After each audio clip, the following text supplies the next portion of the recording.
வணக்கம். இன்று பதிவில் நான் பார்க்க போகிறது 2026 சனி பெயர்ச்சி. இந்த 2 ராசிக்காரர்களுக்கு அதீத ராஜயோகத்தை கொடுக்க போகுது. அது யாருன்னு பார்க்கலாங்க. சனி பகவானை போல் கொடுப்பவரும் கிடையாது, சனி பகவானை போல் கெடுப்பவரும் கிடையாதுங்க. 18 ஆண்டுகளுக்கு பிறகு இரட்டை ராஜயோகத்தை தரப்போகின்றார்.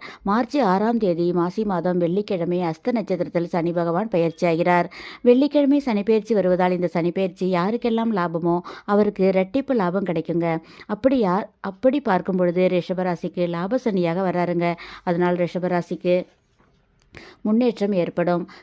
அடுத்தது கடகராசிக்காரர்களுக்கு இந்த சனி பெயர்ச்சி 18 ஆண்டுகளுக்கு பிறகு அதிகமாக சந்தோஷப்படும் ராசி கடகராசி தாங்க.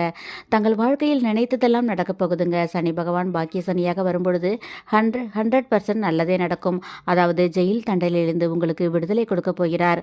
2026 மார்ச் 6 காலை 8:45 முதல் ஒவ்வொரு கடகராசிக்காரர்களுக்கும் மிகப்பெரிய வெற்றி கிடைக்கப் போகிறது. சுய ஜாதகமே எப்படி இருந்தாலும் பாக்கிய சனியாக வரும் சனி பகவான் தடைகள் அனைத்தையும் உடைத்தெறிந்து விடுவார். 3வது துலாம் ராசிகளுக்கு சனி பகவான் 195% நல்லதே செய்ய போகிறாருங்க. இதுவரை அனுபவித்த துன்பங்கள் அனைத்துமே தீர்க்கப் போகின்றார். அர்த்தாஷ்டம சனி முடிந்து 6ஆம் இடத்தில் அமரும் சனி வெற்றியை மட்டுமே தருவார். பதவி உயர்வு கிடைக்கும்.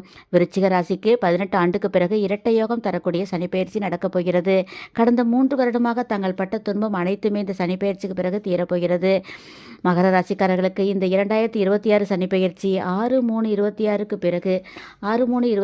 பிறகு இரட்டை யோகத்தை கொடுக்க போகிறது. தங்களுக்கு அனைத்துமே வெற்றிதாங்க. இந்த சனி பெயர்ச்சியில் குருவும் சுக்கிரனும் சாதகமாக இருப்பதால் தங்களுக்கு அசுரவேக பயிற்சியாக மாறப்போகிறது. எங்கள் சேனல் பிடிச்சிருந்தால் லைக் பண்ணுங்கள், சப்ஸ்கிரைப் பண்ணுங்கள், வீடியோவை ஷேர் பண்ணுங்கள். நன்றி.